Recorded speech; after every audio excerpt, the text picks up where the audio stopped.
Hey, members, subcommittee members of appropriations, y'all come on up front. Don't sit in the back. Okay. Well, I want you to.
seat.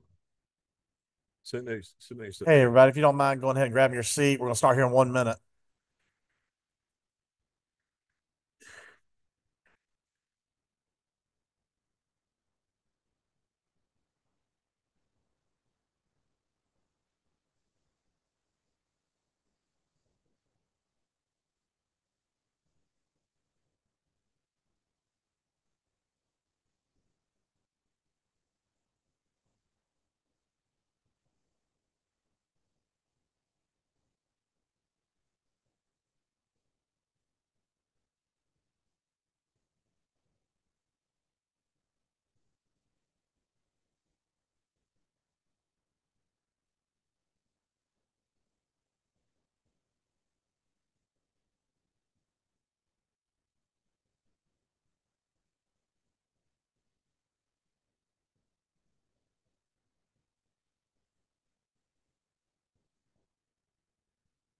Well, I guess while it's quiet, that sounds like that means it's time to start, doesn't it, Chairman Tiller?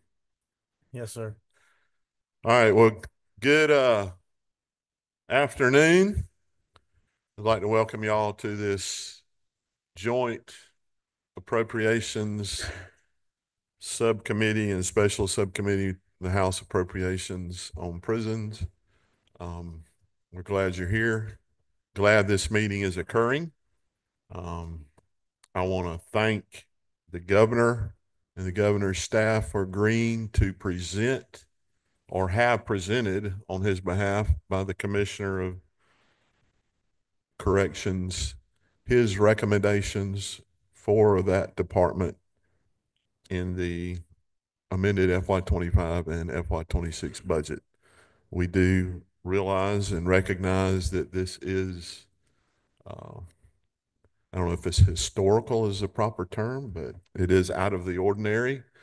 And I think it shows the emphasis that he and us collectively are putting on this issue.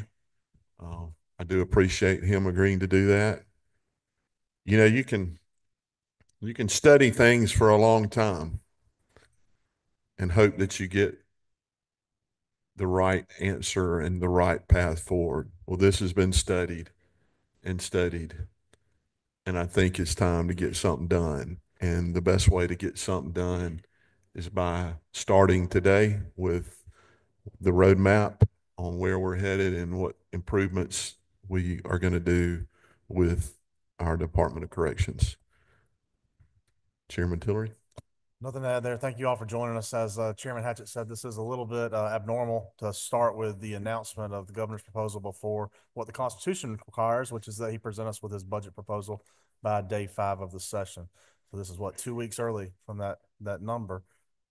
Hasn't been done before, but I think it's because of the pressure and the that we feel that we have and owe to the citizens of Georgia, that we want to make sure that our prisons are safe for their employees, safe for our inmates, and safe for the public. So I'm really glad that we're able to start that process early here today. And with no further ado, let's go ahead and call the first folks to come testify and get moving. Commissioner Tyrone Oliver, we look forward to hearing what all you have to present. And just so the public knows, he has been under the weather and couldn't get out of bed for Saturday and Sunday, and we appreciate him being here. And I know that he's not 100%. And I told him already, I said, if you get too tired and feel like you need to sit down, then sit down. So, Commissioner, the floor is yours. Again, I just wanted to send my sincere thanks to the governor and his team, Guidehouse, Moss Group, CGL, and to this body, the Senate Study Committee, the House Study Committee on Appropriations, and everybody in the audience today that supports our efforts. As you know, the governor's office and GDC partnered with Guidehouse, Moss Group, and Carter Global and Lee, CGL, to evaluate the current challenges facing the department and provide recommendations to address those challenges. It's my honor today to present the FY25 and 26 governor's recommendations to you all. And as I go through this presentation, you'll see the items highlighted in green would be the recommendations coming out of Guidehouse, Moss Group, and CGL.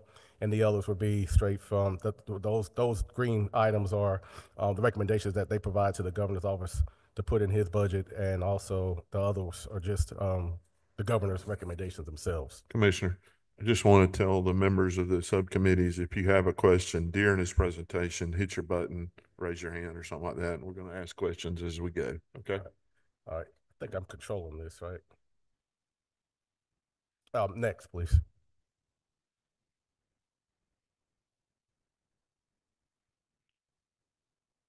All right, there we go. The near-term challenges evolve around two primary areas: staffing for security and non-security staff, and aligning facility infrastructure with offender security needs. Staff and security salaries, compression, and additional security staff. Staffing levels for correctional officers are low all around the country and also at the federal level. This leads to insufficient staffing patterns, and existing staff do not feel safe. Staffing patterns and training needs need to be updated to meet the needs of the modern workforce. Compensation for GDC COs is slightly behind neighboring states, as you'll see in a few slides. The following compensation recommendations from Guidehouse study are being implemented to address those challenges. Changes to the CO and close special mission salary schedules to provide regular career path promotions, and you'll see that there in the FY26 budget at 6.1 million. Reduce officer to offender ratio from 1 to 14, where we're currently at, to about 1 to 11 by hiring an additional 882 officers. That's about 110 officers per quarter, and you'll see that highlighted in the increase of COs and CSM positions by 330 positions in the FY25 budget at 10.4 million. You got a question already, Mr. Chairman? Sorry. Commissioner. Commissioner, how are you? Good afternoon. Good afternoon. I'm looking at the additional staffing requirements, and I think we completely agree. We've had that discussion many times over the many years. Question is the ability to actually hire and retain those officers, and I see why there might be a little bit of an increase. What's the current deficit of officers in the current budget, correctional officers, to where we have fully staffed? I can get that current number if they can pull it up, but I can tell you this: from FY23, we netted a total of 672 correctional officers for FY23. FY24, we've netted 569, and so far FY25 year to date, we've netted 243. So we're making progress at netting and retaining, and I can get you that 2,600 is the number. So what's the delta then between the 2,600? What's open currently? 2,600. We have 2,600 open positions. Correct. Okay. Knowing we're living in a very challenging time of people working in general, no less in corrections, that's just my question and concern. While adding new positions sounds great, we should strive for that. We're having a devil of a time trying to get there to begin with in our current ones. And you'll see later on the slide, there's a line item there to target recruitment and retention, or target recruitment efforts into that, so we can just be laser focused on recruiting the right person, right people to do the work. Thank you. Got another one, man. Chairman Robertson. Commissioner, the 2,600 deficit that you currently say you have now, are all 2,600 of those positions funded? No, sir. Okay, how many of the 2,600 are funded and how many are unfunded? We can get, that's what the funding request is for right here. Is the 10.4 and then the 20 and the 20.1 in the big budget. So it's going to fund those. Is the request asking to fully fund the 2,600 and the additional 882? Just to fund the 882. But the 2,600 are not fully funded. No, sir. And you say the number of the non-funded it will be in your presentation? The non-funded will, no, sir. I need to know, you've got 2,600 open slots. I need to know how many of those slots are budgeted and how many are not budgeted. Okay. We can get that number for you. Thank you. Any other questions? No, sir. Okay. And to provide a 4% salary increase for all correctional officers in the FY26 budget at 9.6 million, and that's gonna to keep in line with our neighboring states. Next slide, please.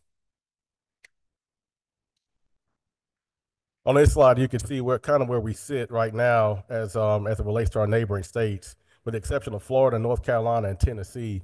They're sitting a little bit higher than we are at the current time.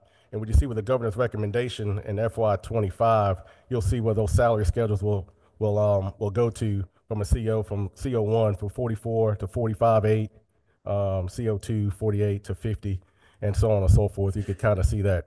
As I testified before, we lose most of our staff within the first 6 months to the first 2 years, so we see the drastic reduction in our workforce of entry level.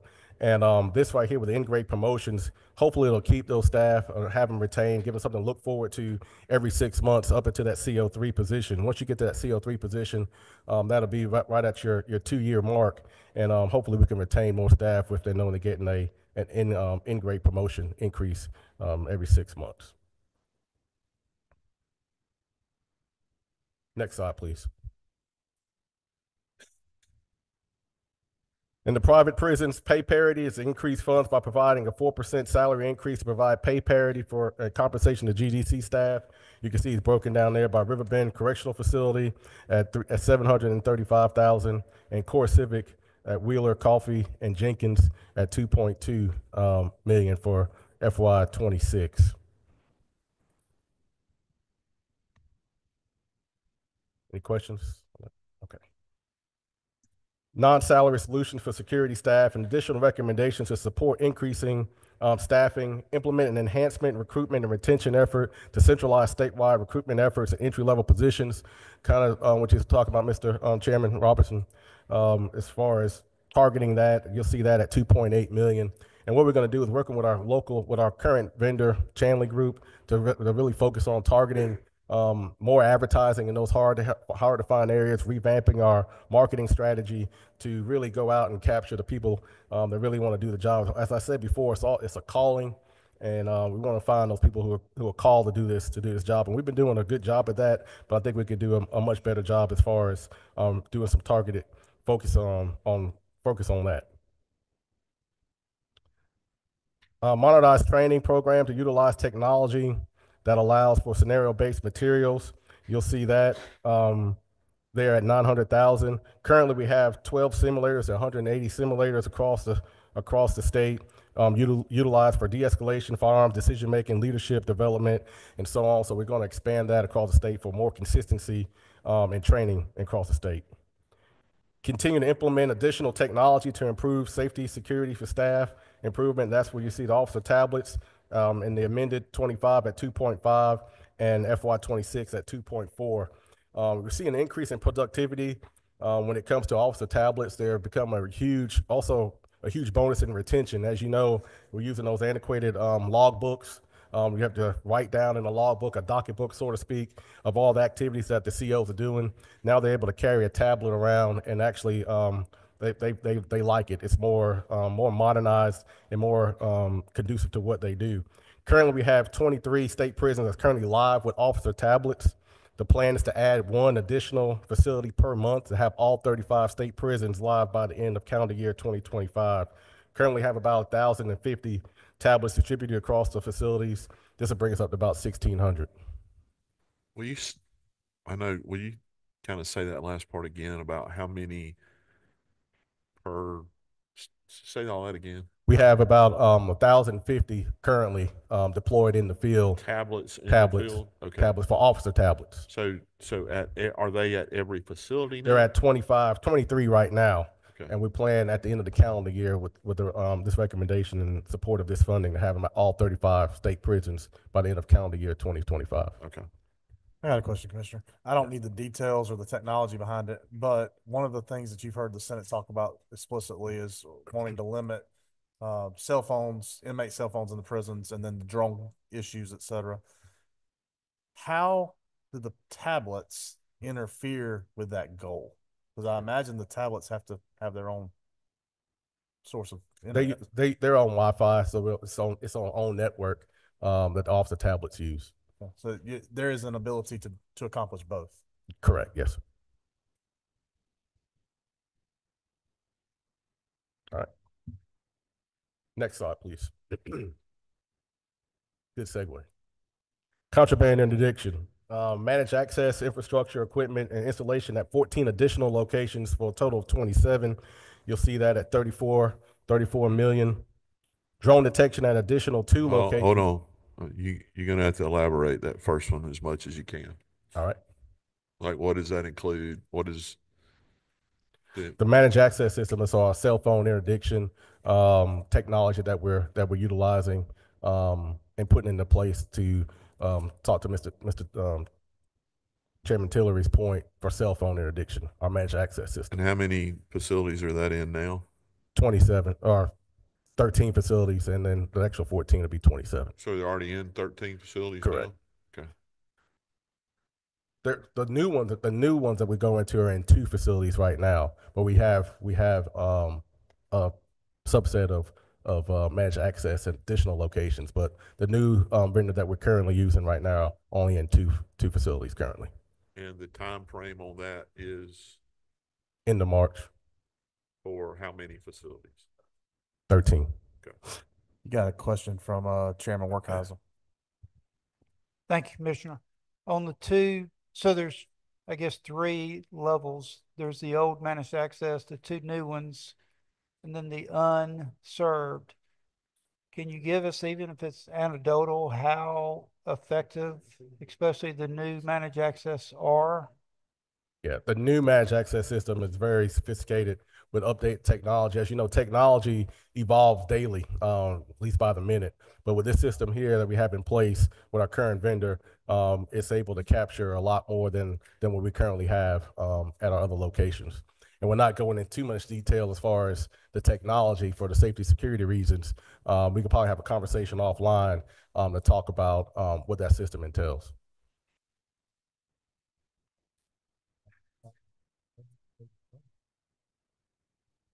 Representative Williams.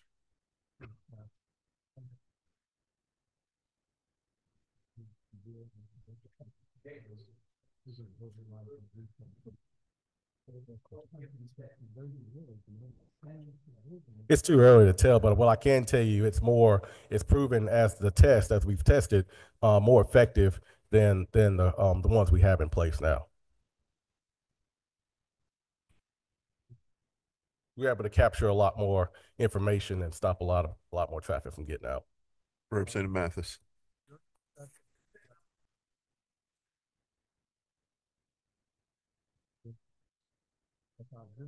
It captures the cellular signal. It does.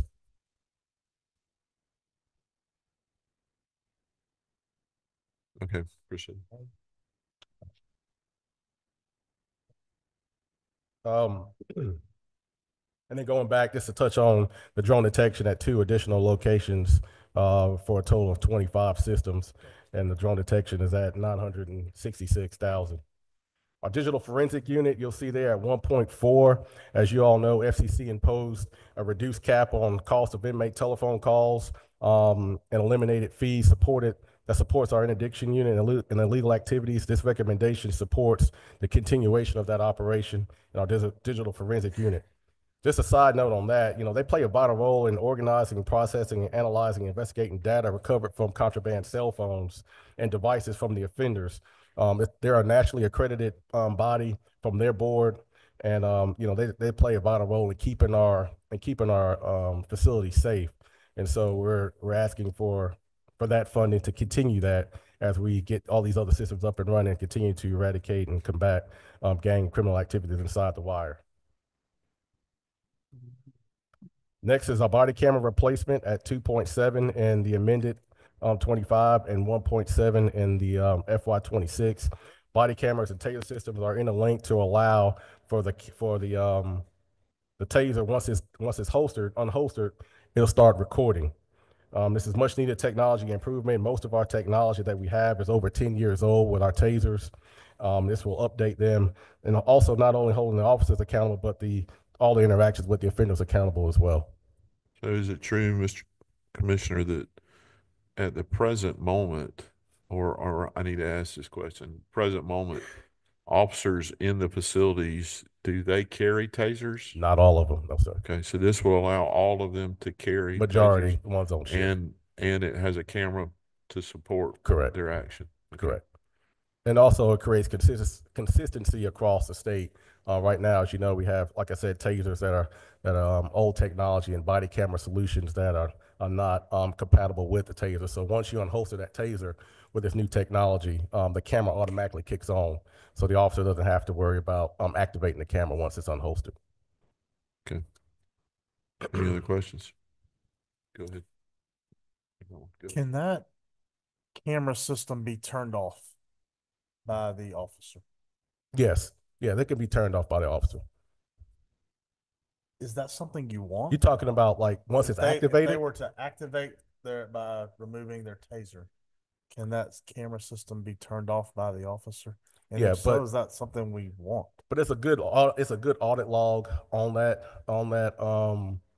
system on the back end. So if that taser, if it's unholstered, it'll show time, date, stamp when it was unholstered. The camera kicks on. The camera was kicked off.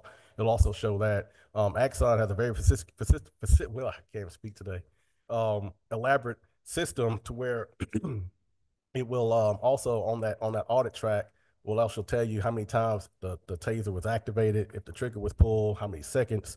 So you have that audit tool on the back end to also even if the capture that. camera were to be turned off. Correct. So on the second side of that, because I'm not going to just ask one question one way. It's not saying that I want to be fair on this. Does the officer have the ability to turn that camera on without pulling the taser out of his pocket? I understand where the taser could be a Yes. escalation device. Yes. I want them to be able to film to protect themselves Yes. as well. Absolutely. Okay. That feature is utilized in the event that the officer doesn't have time to activate the body camera prior to pulling the taser. What would you say the percent of officers now have a camera or a taser?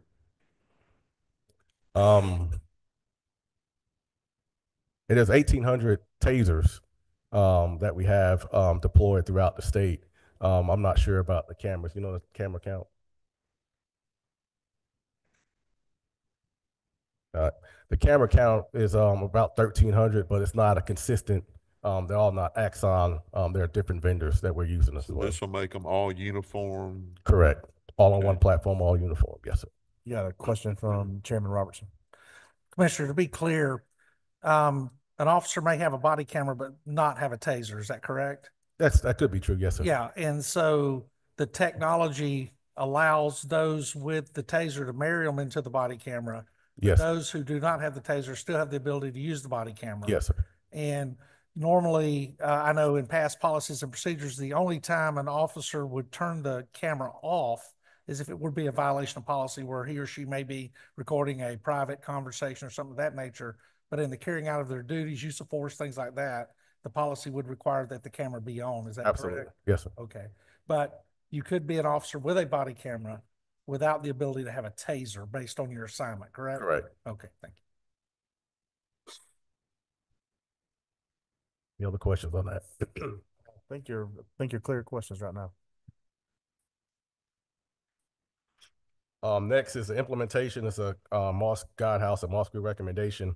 Implementation of off-site mail screening solution to reduce contraband, and the amended budget at $900,000 and at annualized in FY26 at 1.8. This is to bring the mail, all inmate mail off-site and scanned in. They'll be given a hard copy and sent back to the offender.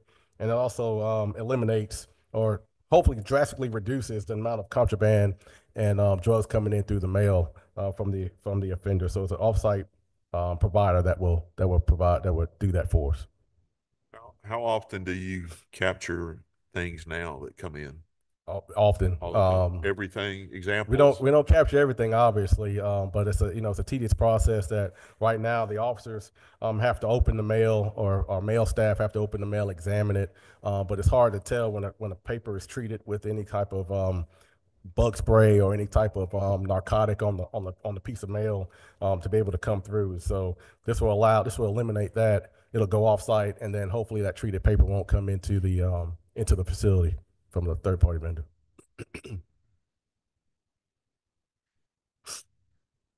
Next slide, please.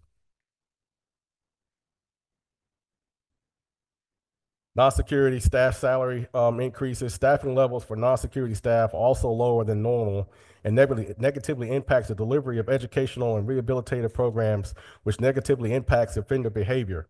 These significant discrepancies in non-security compensation compared to security compensation, especially in degreed non-security positions. High turnover vacancies and of non-security staff impacts the delivery of counseling, educational program, which supports negative offender behavior. The following compensation recommendations are being implemented to address these challenges. Increase compensation for behavioral health counselors by 8% to align with statewide averages to improve recruitment and retention. You'll see that down there at 2.2 million.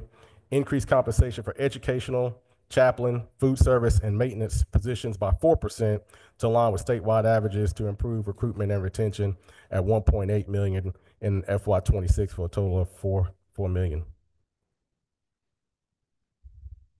Any questions on that? I don't see any.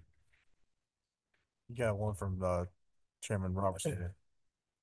Earlier, you showed the discrepancies in salaries of correctional officers based on the states in which they operate here in the Southeast. Yes, sir. Do we have the same kind of information on the behavioral health counselors and these other positions? Not for the states, but I can tell you that with the 8% increase, it will align more with kind of puts us in line where DBHDD sits. Probably not quite where DBHDD sits, but also puts us in line with Department of Juvenile Justice. For an example, behavioral health counselor currently is at 37,839. This 8% will bring him up to 40,867. Are these council positions, do they have the same requirements, educational requirements, hiring requirements as the other agencies that you just spoke of? Yes, yes. So why would we not ask for parity as opposed to getting Well, close? it's there outside of DBHDD. It puts us in line with Department of Juvenile Justice, but not quite in line with DBHDD. But they're similar and they're close to it. It's a step in the right direction. Thank you, Commissioner. Commissioner, I think the chairman was asking if you don't mind to work him up a number that would bring parity. On Okay. The other figure. I think that's what he's asking for. All right, we got it. Yes. Thank you, Mr. Chairman. Representative Williams.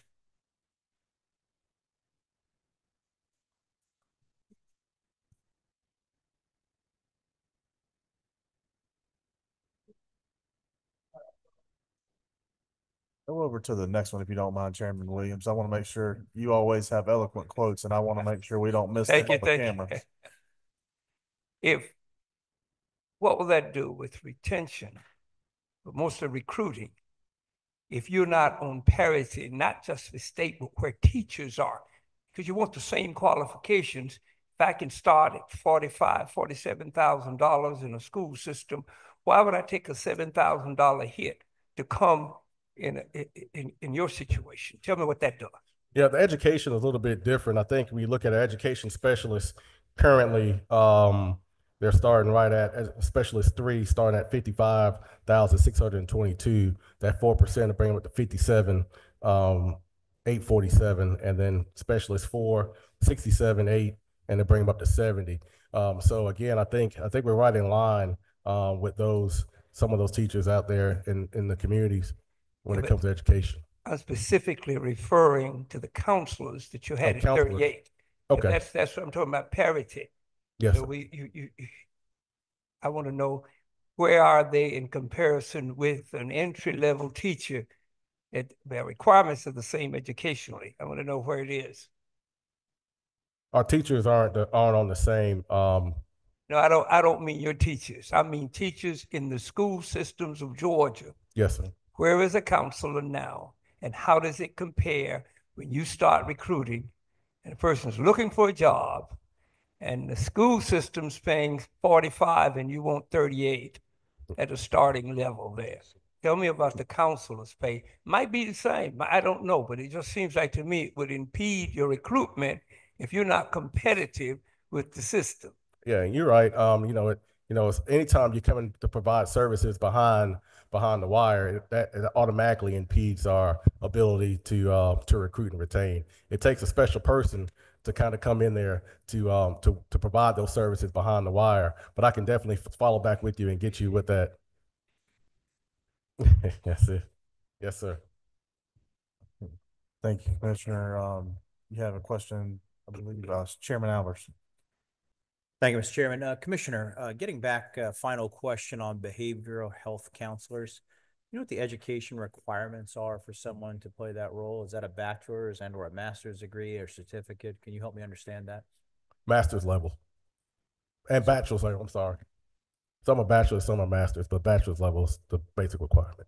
And I guess maybe that's where my concern would be is if we're requiring someone to have a bachelor's and in many cases a master's degree, that's a pretty low salary in order to Yes. compete.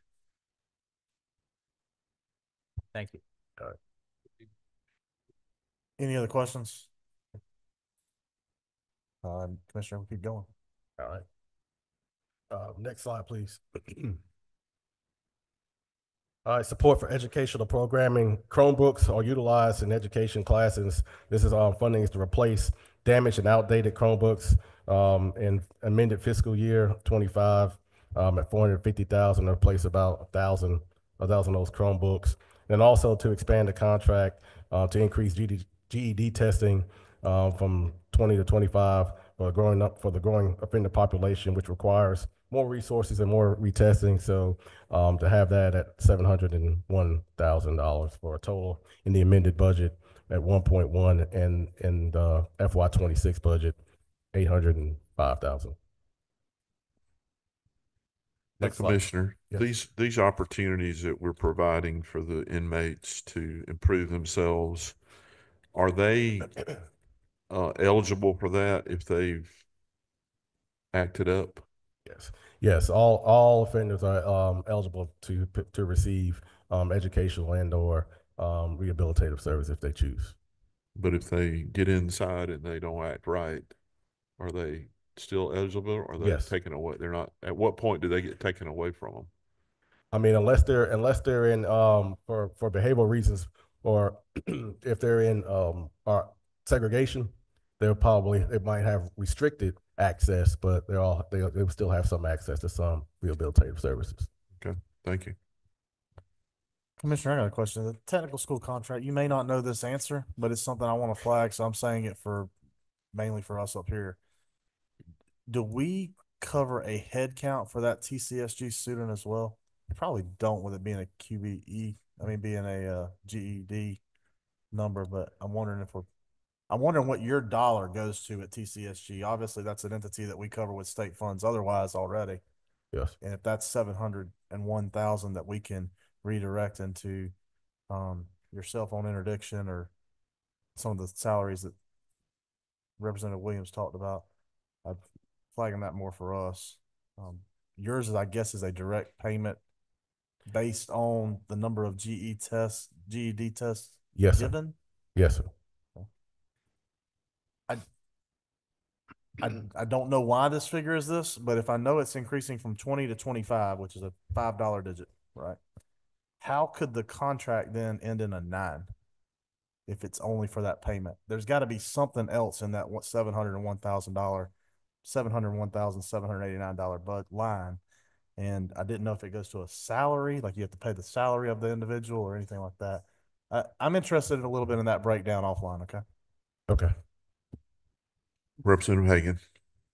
Thank you, Mr. Chairman. Commissioner, I'm wondering if you could give us a feel for what the return on investment is here for educational programming for our inmates, and I'm not necessarily talking about a dollar amount, but what are the percentages of rate of recidivism, behavioral issues for those that go through these programs versus those that do not?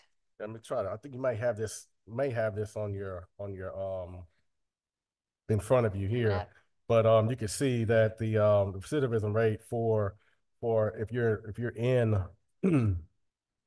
if you're in educational programs, it drops significantly to like 20%, 20.9 for educational program, vocational at 13.6, cognitive program at 22, and RSAT 27. So we can definitely see that once you're if you're involved in the pro-social activities that we provide, that you'll come out a better person at the end. You're welcome. You don't have any other questions right now, Commissioner? I know we keep interrupting you, but I think no. this is, I actually think looking at the members, I think they feel like this is a lot more helpful than maybe our traditional format. So thank you for being Yes, willing to do this. Absolutely. No, Keep anytime. going. Yeah. All right. Next slide, please. All right. Offender healthcare. As you all know, the department successfully transitioned physical health providers on July 1st, 2024, including 100 employees, computers, equipment with no disruption in care. Currently, GDC is experiencing an increase in costs for physical health, pharmacy, mental, and dental health due to increase in offender population count. GDC and Centurion have worked diligently to reduce hospital length of stay, reducing claims expense, and impact staffing at hospital posts. Reducing claims expense reduces potential risk share expense, which occurs when claims expense exceed the monthly contractual payments outside the wire. And you can see the contractual increase is based off offender population increase. In the amended 25 is 50.9 million. FY 26 is 31.2 million.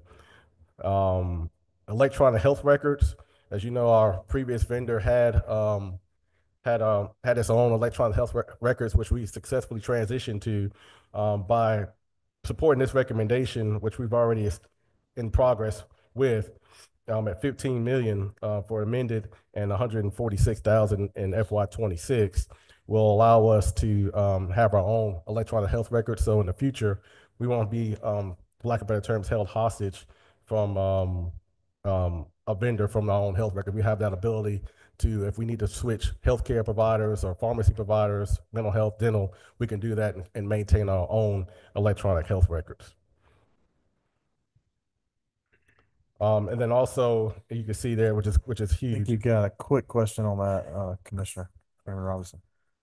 Commissioner, the transition over, is the contracting company, are they responsible for transitioning all hard records over into the electronic files? Yes. Is that part of the contract? Yes. Okay, thank you.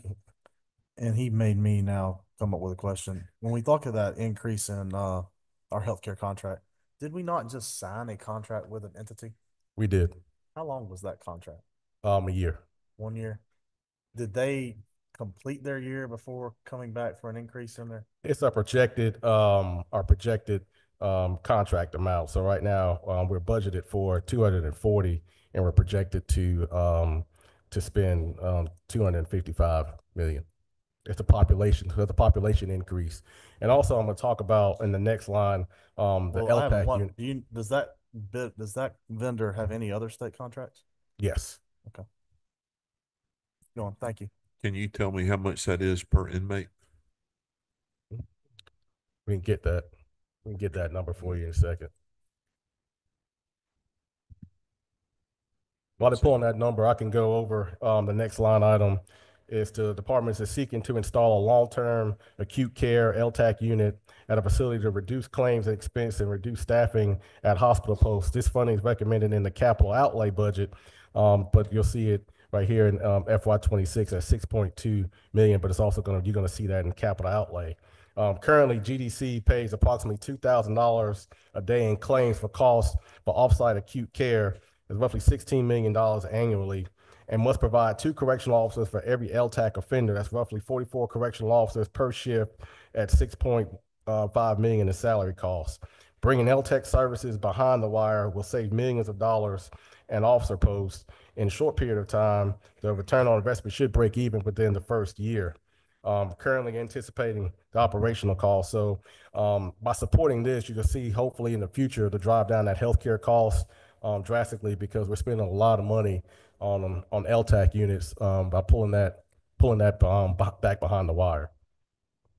On line 1, the contract increases. At some point, can you get us the breakdown of what is increase in inmate population and what is increase on the contract? Just Correct. No, you don't. Okay. And got a question from Representative Holcomb. Thank you, Mr. Chairman. I want to go back just quickly on the educational program. I think during the last hearing that we had when we met with you, you said that the demand for these services exceeds the capacity. So how does this budget recommendation address that gap? Well, hopefully on the demand part, of course, with the health, the increases for the educational staff will bring more people into behind the wire, so we can provide those services, and then also with the Chromebooks, we'll be able to hopefully deploy some educational services on those as well. Do you have a sense of how much the gap will remain after these investments? I don't, not at the moment, not the present moment. Okay. And then turning to health, what are the primary drivers of the increases in costs? The primary driver is the offender count, the inmate population count. Just the count, not any. And outside the wire, the LTAC is driving our cost up a lot as well, the long-term acute care. Okay. Are there any interventions that can be taken to reduce overall costs in terms of improving the health of the population? I think with the bringing that LTAC unit behind the wire is definitely a way to reduce that cost. We don't have to pay that $2,000 per day in claims if we could bring that unit back behind the wire. Okay, thanks. I got a question on the LTAC. Can you tell me the average age, long-term acute care? I'm imagining this is an older individual. Is that the case? It could be, it could not be. I can get Assistant Commissioner Randy Sauls to kind of he's over our health service to kind of guide you through that one. Okay. He has those numbers. Randy, you have to either step up to that mic there. And Assistant Commissioner Souls, what I'm going to get to is what's the average age? I'm trying to get an idea.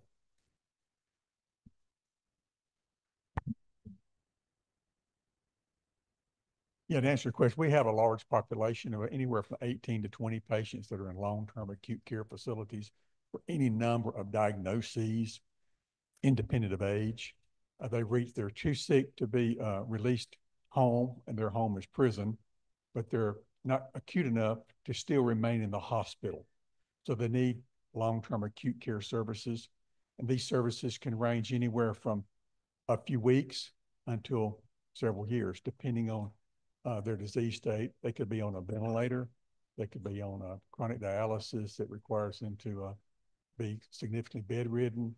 They could be paralyzed. They could be any of these conditions that is not conducive to be in the hospital, but is not conducive to be in any one of our infirmaries. The intensity of care is unique enough that they have to have a special place to be. Thank you. Do you have, and I realize an average can skew things, but do you have an average tenure that an inmate would remain in that type of care? So if someone goes in, are they're a week, and I'm asking for your GDC average. I'm wondering if these individuals are $2,000 a day for 20 years, or if they're $2,000 a day for 20 days.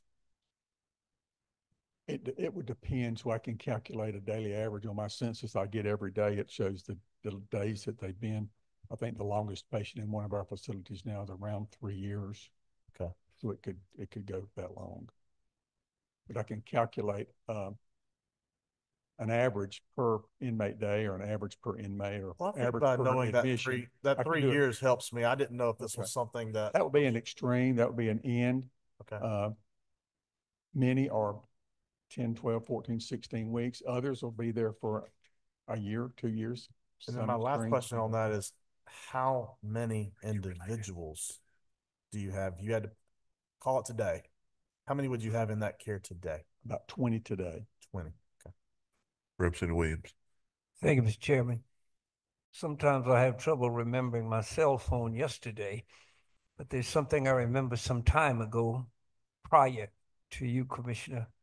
It was said that 80% of the health calls was utilized by 20% of the population.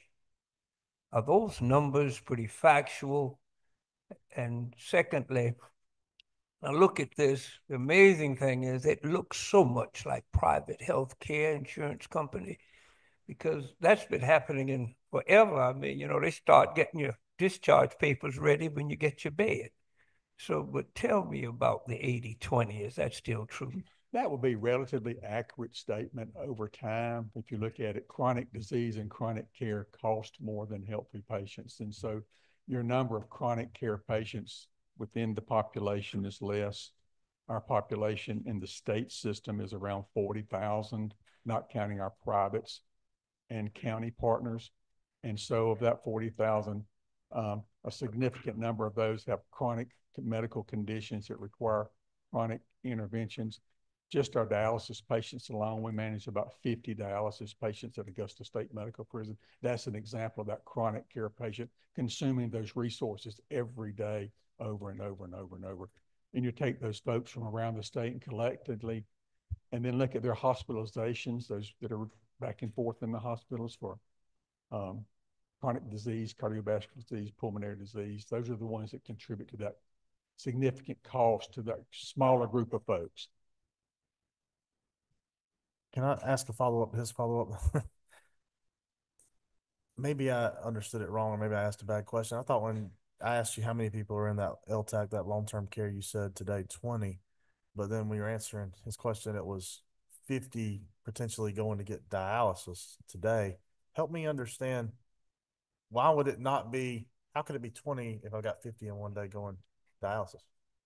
Now, acute dialysis, you can be, other than renal kidney disease, you can function very well and go to dialysis 3 times a week. So they would this is where our dialysis unit is located. But that contributes to the overall cost of care for that small group of folks. The 20 patients that are in the LTAC are a different group of patients. Okay. Some of which may be on dialysis was the example. Well, we have a chronic dialysis facility at Augusta, which manages anywhere from 50 to 60 patients every day. So that's inside of Chairman Tiller, that's inside of Augusta State Medical Prison, that dialysis unit. Y'all funded that facility for us, and we opened that in March of 2023. Right. 22-bed dialysis facility. Representative Mathis. Just a quick question. I hope this is pertinent. Of those acute patients that we have, acute care, are they 24-hour guarded if they're not in a state facility? Is that included in the amount of money that it cost us? Yes. Mm-hmm. Yeah, it costs us about $6 million in $6.5 million in salary. So roughly, about 44. You talk about 2022, and in the LTAC, so about 44 officers. Representative Holcomb. Thank you, Mr. Chairman. Do any of these individuals, particularly those with the very acute medical conditions, do their conditions effectively render them not a threat to anyone's safety? In other words, they really can't do much, or can you walk us through that a little bit, or is that something that you can't really analyze? Well, certainly chronic disease limits their ability to be mobile, limits their ability to chronically think well. In many cases, you can't project that all chronic care is incapacitating someone, but many of these people are non-functioning and don't have the ability to be aggressors or something like that. I can think of several right now that would fall in that area. But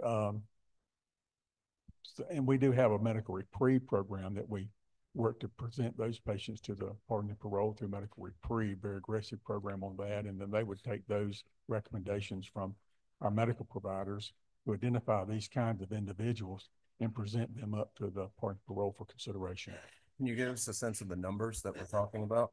Yeah, we can. We have that data somewhere, but we present anywhere from 30 to 40 a year to will be a high number to pardon and parole, and then they would look at that subset and release or make their decisions based on those numbers. The numbers have trended down over the last few years, and that post-COVID, we've had didn't submit as many, but I would say they released about a third of what we submit on average. Okay, thank you. Thank you. Commissioner. I hit the wrong button, sorry. All right. Next slide, please. Aligning facility infrastructure with offender security needs. As you heard me say time and time again, GDC houses the most violent offender population that we've seen in previous decades in facilities that were not designed or constructed from a security perspective to house this population. Offenders are able to compromise existing security systems and controls, creating dangerous conditions for personnel and other offenders. The inability of security personnel to effectively manage offender movement allows for criminal activity related to contraband. Recommendations to address facility and security system infrastructure to improve staff and offender safety. Create additional bed capacity to improve to create additional bed capacity to improve the ability to complete critical infrastructure projects by taking beds offline. Fund major locking replacement at facilities and facility rehabilitation projects. Implement a maintenance and repair plan to harden facilities to prevent damage and keep existing beds online. Utilize maintenance contractors to supplement facility personnel. Continue expanding contraband interdiction technology and infrastructure. Develop detailed 10-year strategic plan that outlines and schedules the population management, staffing, and offender classification to best facilitate prioritization and implementation of future investments for personnel, security, technology, and capital assets. And here's how we get there. It's on the next slide. Recommendation to expand bed capacity, to create additional private prison beds, to improve the ability to complete critical infrastructure projects by taking state beds offline, utilize 446 existing current beds available on contract. And you'll see that there at in the amended budget, amended 25 at 2.9, and then the FY26 at 5.9. And that'll be at the private facilities. Utilize the hardening of high secure correctional modular units at 4 additional locations for a total of 504 additional beds. And that's a one-time cost at $93.2 million in the amended FY25 budget. So that's a total of 950 beds bringing online so we can complete this much needed repairs and maintenance as we go into the next section. Lock replacement, facility hardening, major maintenance and repairs. Implement a maintenance and repair plan to harden facilities, replace lock and locking control systems, and utilize contractors to supplement facility personnel. Provide funding for designing a new lock and control system at 5 facilities. Construction funding at 2 facilities where design is complete, and locking upgrades at 3 facilities. Provide $11.7 million in major repair and maintenance and other security projects at facilities slated for lock and control replacement. Provide $25.2 million to address funding shortfalls and for projects that are already in progress. And you can see that down there with the 10 additional project managers. As you all know, with all this major renovations, we're seeking requests for 10 additional project managers to manage all these projects in the amended 25 budget at $5.9 million. Provide funds for design, construction, and lock replacements, $34.2 million, and provide funds for a project backlog and major repairs and maintenance for $36.9 million, and which is much needed as our aging infrastructure continues to plague the system. Any questions on that? Okay, yes. Thank you, Commissioner. 93 million for 4 modular housing units. That's roughly $190,000 per bed. Can you just elaborate a little more on that? Is that a sole source supplier that you've identified? Is that something that we bid out? How did we come up with that number? It is a contractor that we've identified, believed to be, it's going to be a sole source to utilize those modular units. So are those single source? So you would have 1 inmate per bed. Those modular units per cell. I'm sorry, 1 inmate. Those modular units will be double bunk. They're scheduled to be double bunk cells, and the thought process behind that, Mr. Chairman, is to utilize those I guess, not so violent offenders, put them in those high security modular units while we do the locking replacements, and then we can keep the single man cells back inside the So you would main have building. 2 offenders per cell. Yeah, in the modular units, yes. Potentially, they have 2 beds in there. Whether or not we utilize both beds or not, it'll be up to us. But currently, as it's going to be designed, it'll be 2-man. And that's just to kind of get us through this surge so we can go ahead and replace these locking controls and do this hardening projects inside of our facilities. You got a question from Chairman Albers? Thank you, Mr. Chairman. Commissioner, if I could direct you to the providing the funds for 10 additional project manager resources to supervise projects. I don't know if that's an error, but at 5,961,200, well, almost $6 million for 6 months, that's about $1.192 million per project manager. That seems to be rather extreme. Yeah, that's just not for 1 year to carry over into the previous next How long year. does that carry over to then? Do you know how that carry over? We can get that number for you. That's how long that would be. Okay, that's for 10 people, that should be an awful long time, like Yes. many years. Yes. So I think if we have a short-term need to get locks done, based on the amount of project managers and time, we're probably talking about 5 years worth of project managers time here. So something seems to be a little bit array in those. So Okay. if we could clarify that for you. Commissioner, going back to Chairman Hatchett's question, I did my math a little bit different. Math might be different in Dublin than it is in Vidalia, Mr. Chairman. On the 93 million for the 4 126 bed facilities, I had it coming out to be about 185, not too far off where you were. But I point out that if we make those single occupancy, we're now pushing almost $400,000 per bed. And that seems, I understand that there may be only 1 or 2 people that are doing this, but that seems that's gonna be hard to stomach. We'll have to figure out something on that one.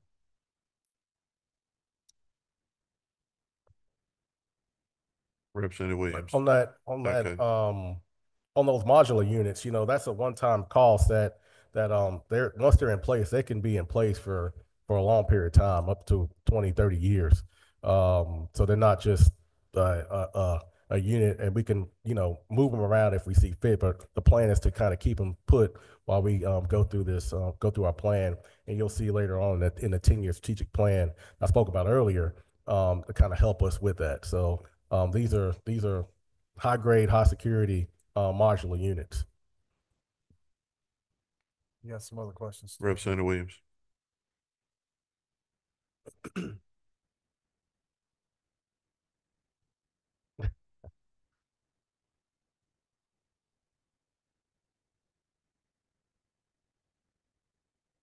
We moved you to that mic, and I'd be dang if they didn't cut that one off too. Representative. Try the other one. Try this one. Now it's right. I can't keep up with you all up there. You just got the wrong. Rank has its privileges. You sending the wrong vibes, the wrong place somewhere. 2 things. First, to both of the chairman's figures, I'm certainly glad you don't get Marriott points with that. But my big question is, the word module always brings a certain thing to my mind. Now, we're talking about security. We aged out non-secure units.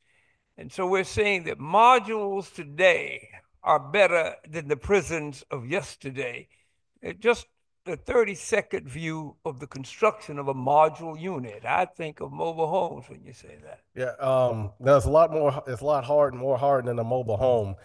These actual modular units that we've done our due diligence and actually went down myself and took a look at the manufacturing of these modular units. They actually have poured concrete walls in between these modular units that they bring in and put together. Like I said, they can withstand and stand on the ground for at least 20, 30 years of a modular unit. That they look just like, if you walk into one, if I blindfold you and walk you into one, you would think you were in a dorm, a prison dorm.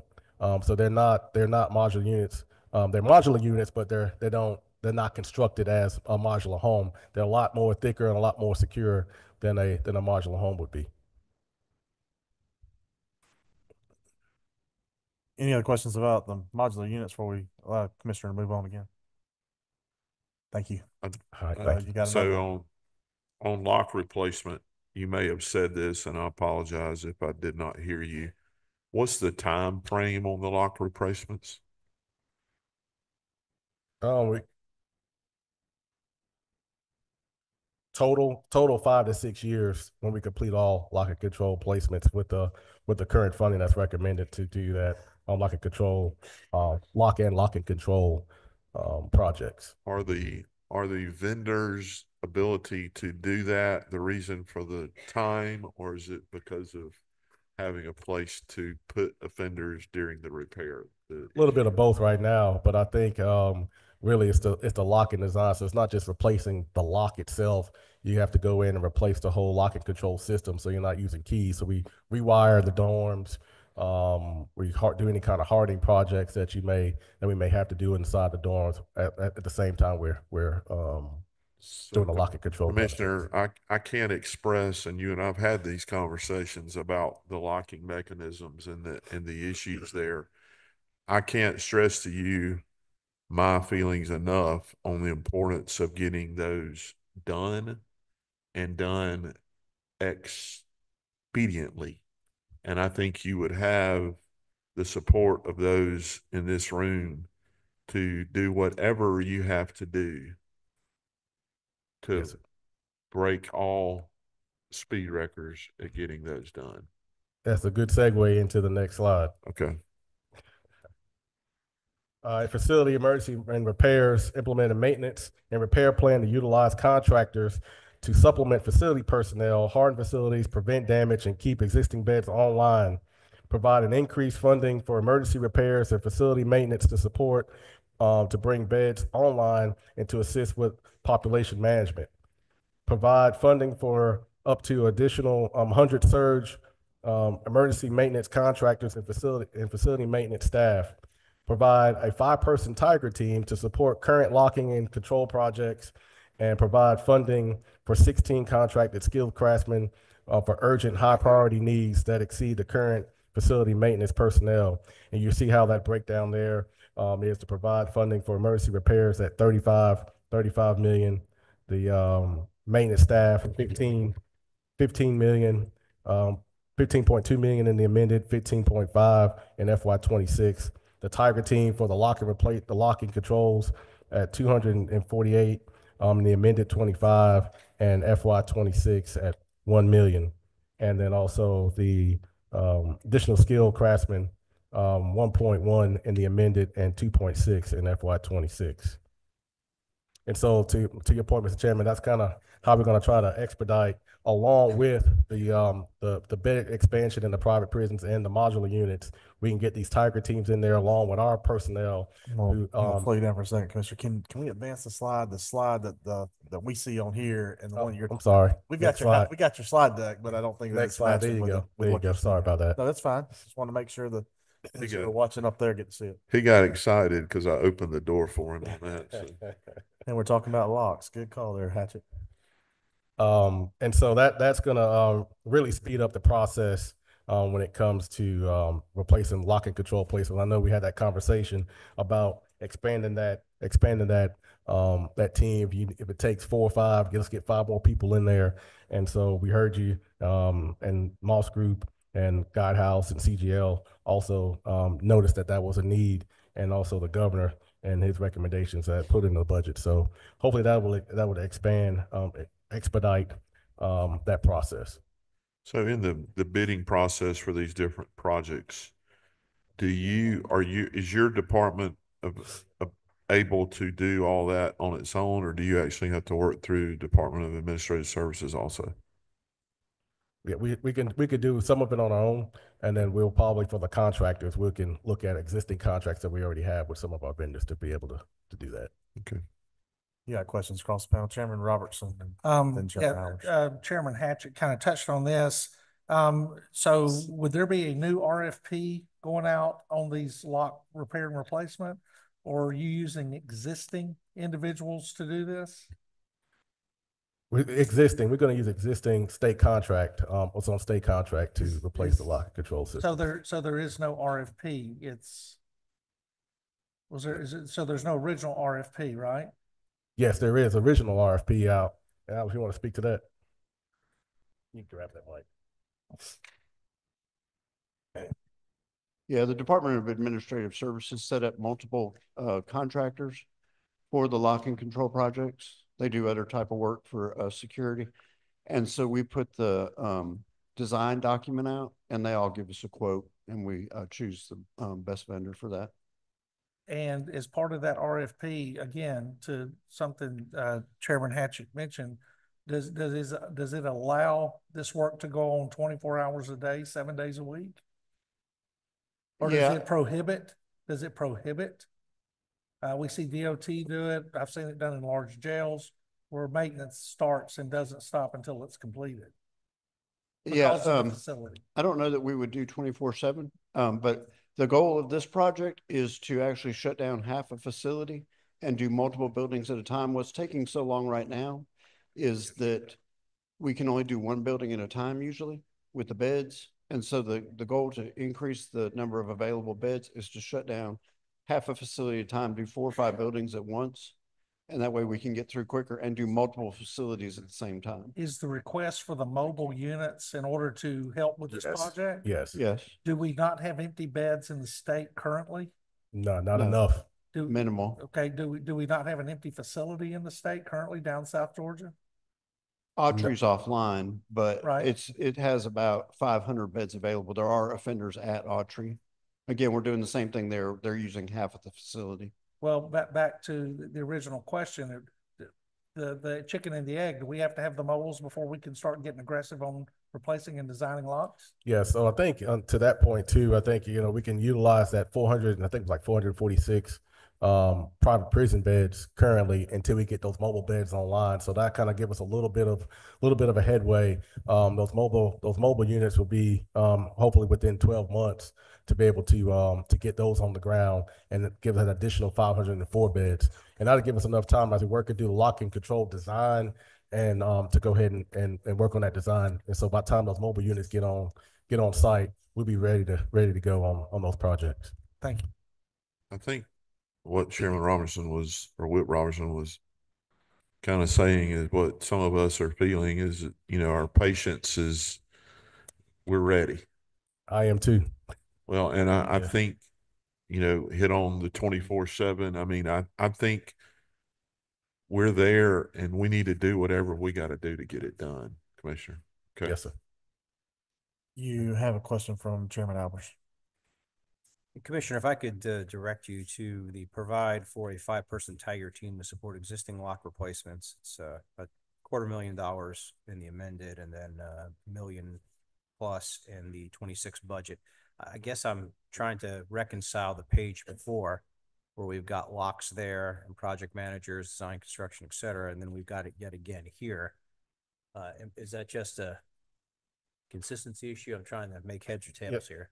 So on the previous page, if you go back to it, it's for design and construction of lock replacement. That's mainly the design and the construction of locks. The Tiger teams are actually the personnel is actually going to be doing the labor to put those locks in addition to our facility personnel. All right, maybe it would be helpful then prior to us having other meetings in a couple weeks to put all locks together in one area with a plan so we can see that from current beginning and end. Yes, sir. Thank you. And I'm going to back up. I hope this is helpful when we're giving you these questions because they're things that I'm looking at too. Yes, sir. So I'm going to flip back a page because you mentioned the locks and not having bed capacity. So the need for the mobile units for modular units for bed capacity while we do this lock thing and the 446 beds in private prisons. So go back to your slide that starts expanded bed capacity. I'm getting 446 beds in the private prisons for $6 million a year. I'm going to use the annual total, 5.9 million. But then the same roughly amount, a little bit less, or a little bit more rather, for 126 modular units costing me 93 million. I could do the private prison beds for 15 years and not do, and with that, I want to see if that's not a better use. I mean, look, I'm not, I don't own any stock in any private prisons, never have, but I want to, if that's not a better use of our, one, we don't have to build the private prisons, they're there. Would that help us facilitate a ramp up of improving your locks quicker, which then we may be able to have the funds to do 24/7 turn, which is what you're hearing what Robertson and Chairman Hatchett say, to even further move this thing faster. Y'all may have thought through that. If you have, please feel free to comment, but that's what the numbers at least look like to me when I'm just looking at the numbers.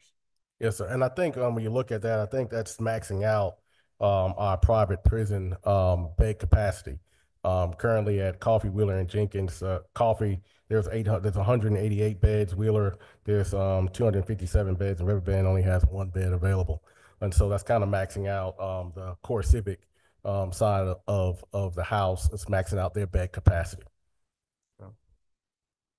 So currently, as it stands right now, from a standpoint, if this recommendations go through, the private prisons will be maxed out as far as bed capacity. We have another question. I don't know which mic's going to work. I'm going to turn them both on for you, Representative. You're a good man, Chairman. To follow up on what the chairman's asked, I'm just trying to make these numbers work. We say they're maxed out. Are we saying they can't build anymore? Because it appears to me that they have figured out how to build them cheaper than we have, or utilize the beds at less money. If they're built out, are we saying that there's no possibility that they can expand? I mean, yes, there's a possibility that they can expand. We have to have those conversations with them to see how long will it take for them to expand that out. What I do know is the modular units could be delivered on the ground to us within 1 year, about a year. I understand. So that is a concern. I'd like to see the difference, because that's a huge difference in bed cost there. And somewhere is the answer. It's too late for me to buy any stock in them, so you don't have to worry about the conflict. But I'd really be interested in knowing what's the real cost, and can we start heading down that rabbit hole? Okay. Yes, sir. No more questions right now, again. And again, thank you for doing it this way. Sorry, Chairman Representative Holcomb. Yeah. I almost called you Senator, sorry. Thank you, Mr. Chairman. With respect to these requests, because they are significant, and I think illustrate to some extent some level of crisis within the department, because the backlog number is almost 37 million, and then the emergency repairs is over 50 million. So has the department conducted a precise audit? So do you have every single thing that you need fixed, identified? Yes. And listed? Yes.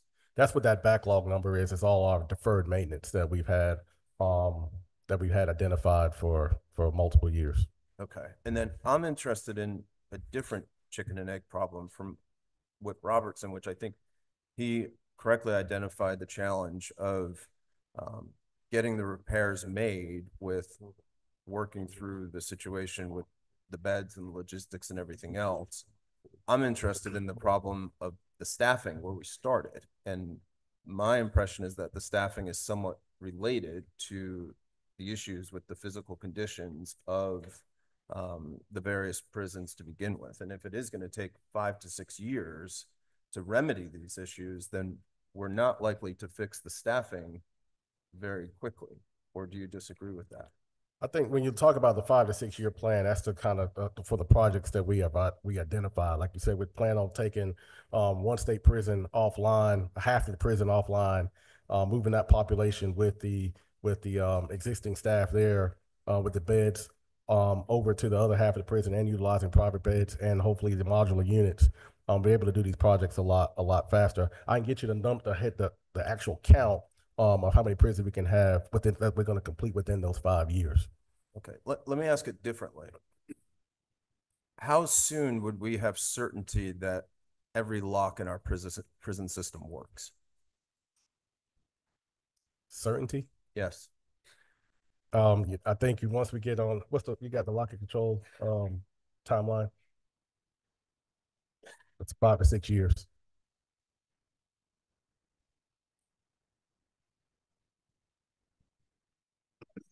Commissioner, real quick, are we not painting the Golden Gate Bridge here? As we move through these locks, as we're repairing them, aren't we having detainees, inmates, prisoners, whatever we want to call them on the other end, destroying the property? Yes. As we're moving through? Yes. So we're in a situation here It's a 24-hour. Where every as day. we're repairing things, things are being damaged and destroyed, correct? Correct.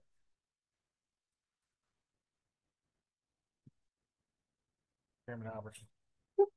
Thank you, Mr. Chairman. Don't want to belabor the same question. I know you're a little bit under the weather and it's been a busy week and this is a lot of content. After the question that Chairman Tillery brought up about the cost differences by utilizing our private prisons, and I'm certainly glad to see my friends on the side of the aisle joining us in that chorus now.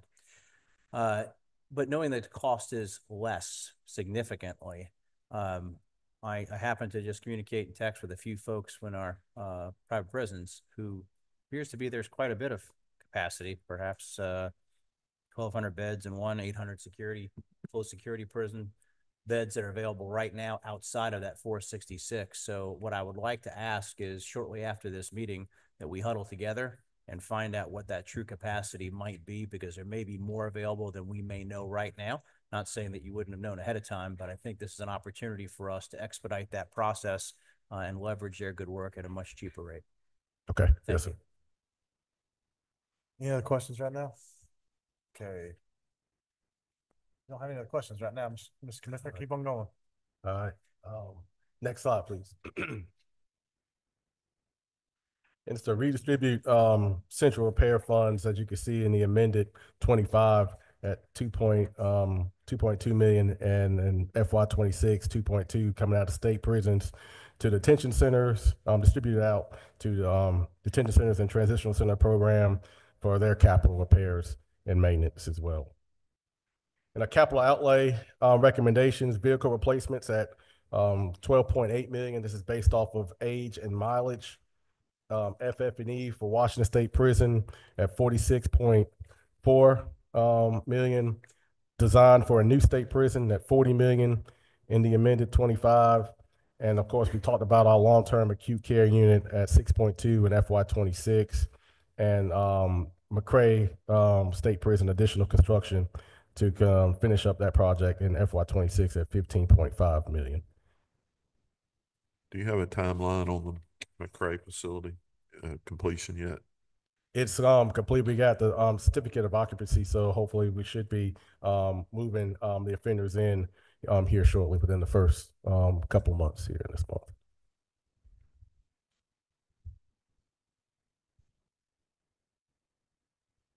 Representative Williams. I'm not a builder, Commissioner, but when McDonald's or Chick-fil-A build, they do a master plan. California looks like Georgia.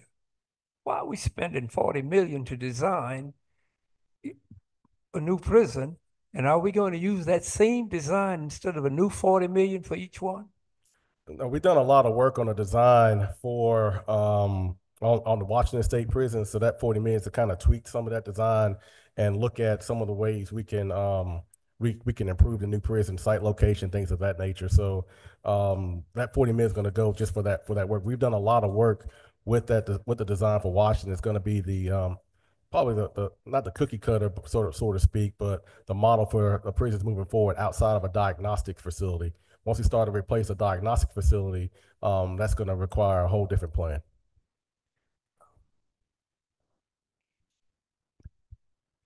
Yes. So, Commissioner, I know that a lot of these recommendations that we've heard so far from the Bright House and other studies that have been done, I'm trying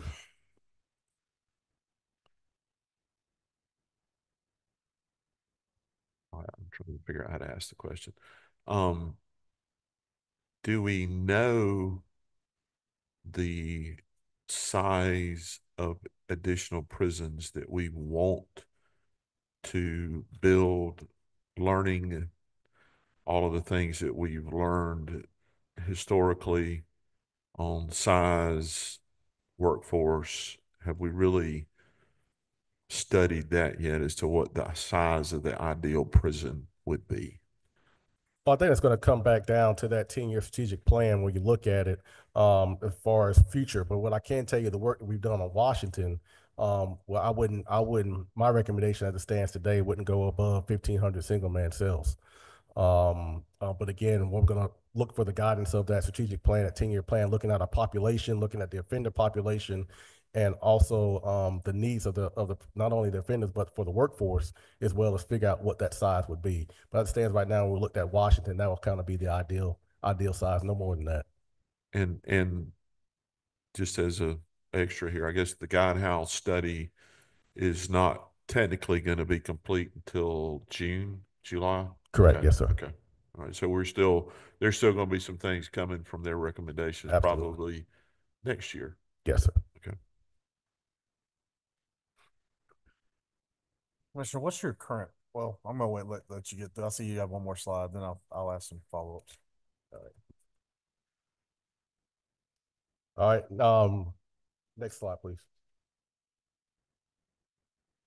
On this slide is a summary of the recommendations, the governor's recommendations for FY25 and FY26.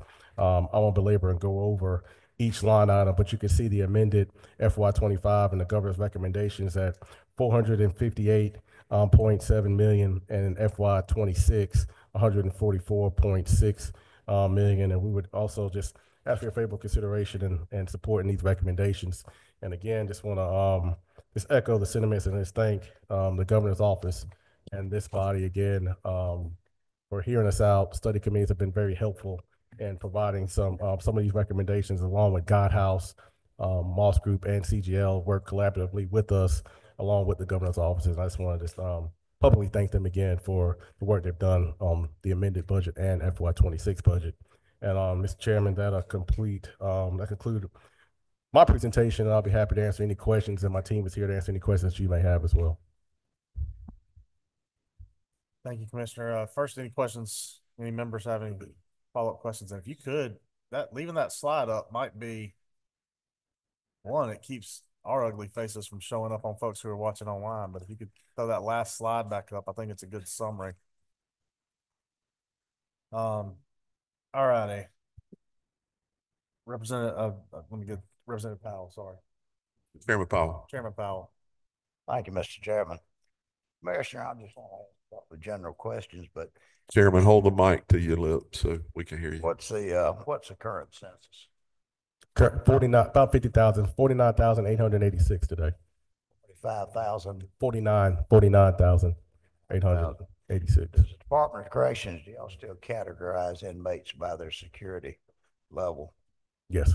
So it's minimum, medium, Close. close. And are these inmates, are they mixed together in any of the facilities? No, sir. Some of them, when you have our GCI plants, you might have some minimum security inmates or medium security inmates, I should say, and in there to carry out some of those duties and functions within the prison, but they're not housed in the same cell together. How many county camps do we currently have? 21. And what's the number of inmates that will be housed in those 21? I can get you that number right quick. 45, 55? 45, 55. And these would all be minimum security, I Correct. presume. Medium, minimum. Yes, sir. Can you give me a breakdown of the 49,000 medium, minimum, and close? Yes, sir. I can. Do you know what that might be? That I know 75% of that population is violent. I can get you the breakdown of how many inmates we have, how many close security inmates we have, and maybe he's got the dashboard. You just get it right here.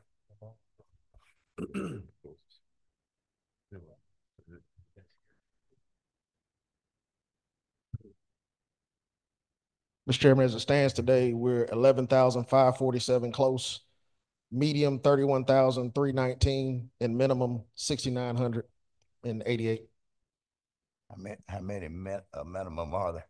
6,988. I apologize. Have we had, Commissioner, have we had any inquiries around the state from any of the counties that would like to have a county facility? I haven't heard of any new inquiries. No, sir. That's about 50,000 total. Yes. Right up. Thank you. You're welcome. Representative Mathis.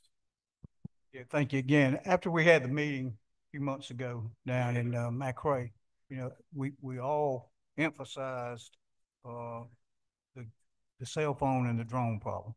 I see here the contraband interdiction, the amount of money that's in there. I want to be adamant that I want to see that we can stop these phones and these drones, because I believe that is where most of the problem is coming from. Now, you've said you've increased the amount of security you're going to do with the incoming mail.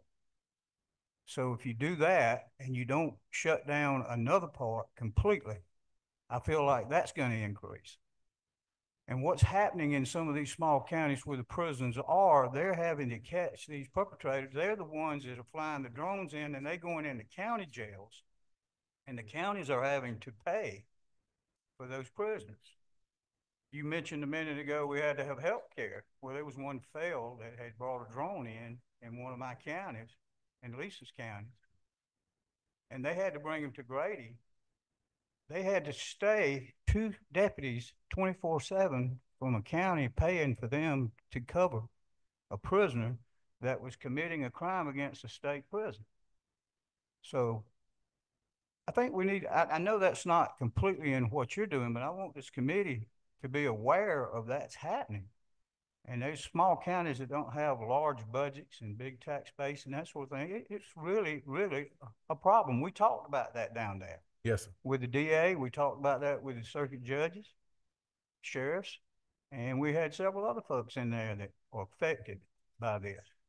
So I can't say enough that we need to somehow in this state shut down these phones and these drones going into these prisons, because that is just, I cannot imagine that we'll allow that to happen.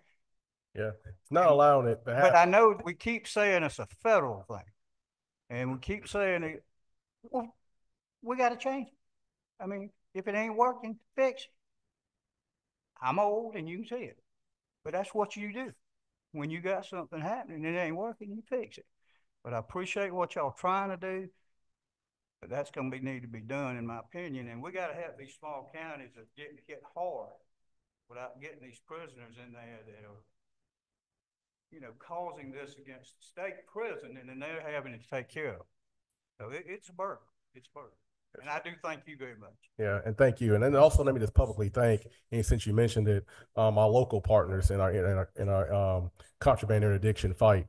It's not just a problem here at GDC, but it's also a problem nationwide and also at the federal level with contraband and cell phones and drones, throwovers and things of that nature, introducing contraband into our facilities. But our local partners do a phenomenal job in helping us combat that and getting that out. And I do hear your concerns as far as the deputies going to the hospital, because we feel it as well too when we have to go stand at a hospital post. So but I appreciate you. Thank you.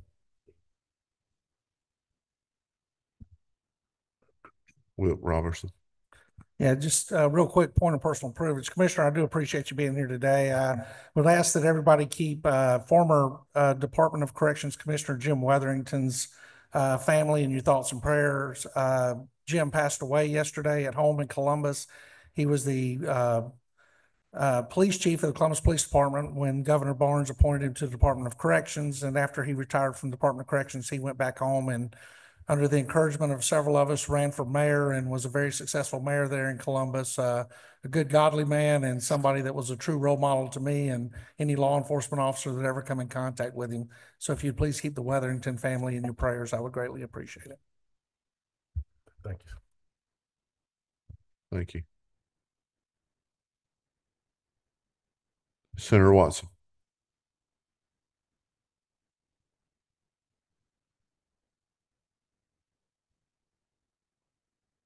What's going on?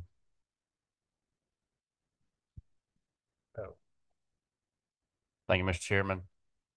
Commissioner, back on the staffing and the recruitment and onboarding and developing a marketing plan, just real quick, I guess, what are y'all doing now, and what are they proposing that they're going to do different to help with recruiting and onboarding more staff? And so what we're doing now, where I don't know if you might see some of our commercials, we're targeting on all platforms, whether it's social media, TV, radio. And so what we're going to do is go back to our consultant, do more focused targeting on those in those areas where we need to focus on, really trying to reach the demographic of population of the workforce that we need to retain in. Also included in that part of that budget, sometimes we kind of get backlogged from a centralized standpoint. I know it says centralized recruitment efforts for background checks. A lot of times that process gets backlogged a little bit, and so some of that funding will go to help speed up the process to get people on board, to get through the background process a little bit smoother. Okay. One more follow-up, Mr. Chairman. On those modular units, you said those would last for 20, 30 years? Yes, sir. Which one was it? And then are those able to be moved around the state over the next 20 to 30 years? Yes, they have the ability to move around the state, and they will last. I'll say, they told us 30 years, but I could give that little cushion. Okay, thank you. Yes. Representative Williams. Thank you, Mr. Chairman. Just a couple of observations, a question. And thank you, Commissioner. Thank you. I need to say that because I'm getting ready to go where the water tastes like cherry wine. But to Representative Mathis's point, a few years ago, we had a similar problem with the housing of state inmates that was playing havoc on rural county budgets like my own.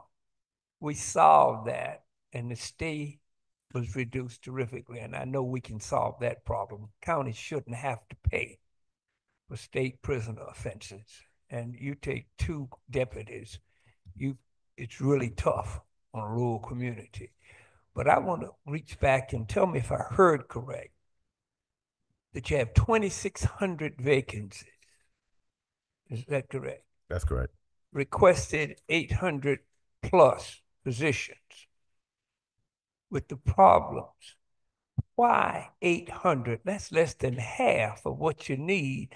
Why? I know there's a reason, but why are we not lowballing, that's not a good thing. Why are we coming in so low against what the need is?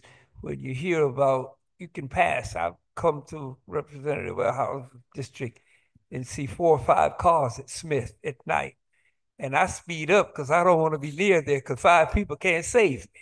So why are we asking for 800 and 2,600 need? I think when you look at our staffing, our hiring practices, it just makes sense to fund what we actually need right now. There's no way that I could hire 2,600 officers in an amended year or fiscal year. But what I can tell you is that that 882 is funded quarterly for about 110 every quarter. And I can tell you right now, we're averaging about 145 per quarter. So we're meeting that number, exceeding that number. But again, trying to hire 2,600 people in a fiscal year is just not possible. So you'll see future probably funding as we begin to fill those positions. We'll come back in the next budget cycle and ask for additional funding if we're successful in doing that. So what you're saying, Commissioner, is that $20 million line item, 10 in the amended, then 20 in the 26 budget. We should expect to see that $20 million line item plus whatever increases we have in cost and pay raises for the next 4 to 5 years. It should be, yes, if we're doing it right, and also to take into account the compression that we have for that. So that $20 million is really an $80 to $100 million. I'm sorry. That $20 million is really then a $80 to $100 million. Yes, somewhere around there. Are there any other questions of members? Commissioner, Representative Holcomb. Thank you, Mr. Chairman. I have two follow-ups. One is on the contraband issue. How does the current staffing levels impact the ability of the staff to conduct sweeps, either generally for the prisons, the common areas, and also for the cells? Does that impact the ability to address that problem? We conduct shakedowns every day from the facility level, and then we also use our specialized teams to go in weekly to all of our facilities and shake down. What you got to realize, the contraband interdiction into the prison systems are a criminal organization. They're elaborate. You know, they're flying multiple drones at a time to create diversion tactics, to try to defeat our drone systems, to try to just fly a dummy drone in and do throwovers. I mean, it's a very elaborate system. So to your point, yeah, it does stretch our staff thin while we're chasing a drone alert, while we're chasing a throwover alert, and trying to manage all that. The criminal element, they become very wise in trying to stretch us thin when it comes to that. Some even go to the point of you know, faking medical emergencies or having medical emergency to deplete that staff from going over there. I got to send 2 people out. And so if they stretch that thin, and typically what you'll see is once that offender goes out, or 2 offenders go out, whether I got to send 2 or 4, you see drones and or throwers pick up. So it's a constant battle when it comes to that fight with contraband. But I think firmly believe if you can makes a lot of headway with the managed access system and blocking these cell phone signals. That's how they're coordinating and getting most of that contraband in. That will be a huge impact in the way to get it in. And my last question is, we talked about improving some of the infrastructure and then improving some of the staffing issues. Is there any attention, or was there any attention given to, or is there a plan on improving or enhancing the use of data analytics within the department to help inform decisions? Yes, we do that now. Yes. Is there anything to advance it in the proposal?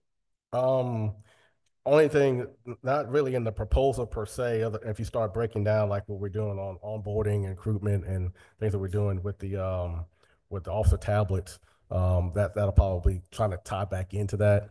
And the body camera tasers, things of that nature with data. But other than that, I think most of those recommendations are going to come out probably in most likely in the Guidehouse report, Guidehouse Moss Group report coming in June or July. Okay, thanks. Any other questions for any members? Chairman Hatchett.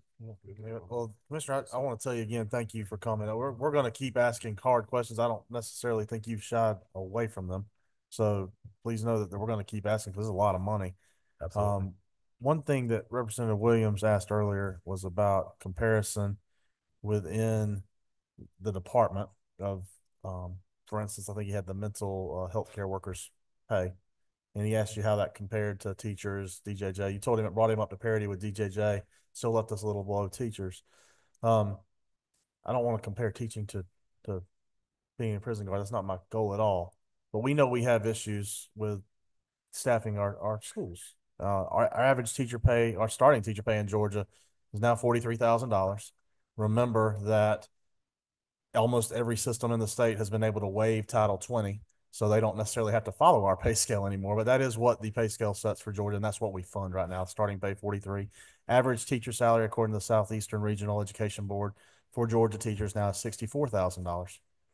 I don't bring that up in a comparison to prison guards, but I do bring it up in a way to say you're talking about being happy of getting your employees to $40,000, and I think we need to we need to realize that you don't set someone up for failure.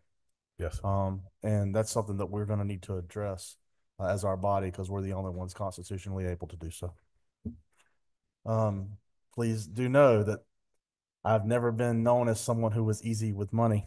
So the questions, when you're asking for these dollars, they are going to be hard. And please do help us get our head around specifically that question I asked you on bed space. We want to make sure that we're making wise investments with taxpayer dollars. We want to make investments. We want to make sure they're wise. And we'll get that to you. Yes. Anything else, Chairman Hatchett? Yeah, thank you, Commissioner, very much for being here. And I think you've done fine, considering you've been a little under the weather. You know, the governor agreeing to get this information out there is maybe a double-edged sword for you. It gives us longer to come up with questions and ask you questions about where the money is that might be going. You know, I know Rome wasn't built in a day, and that's an old adage, but we probably want this subdivision built very quickly.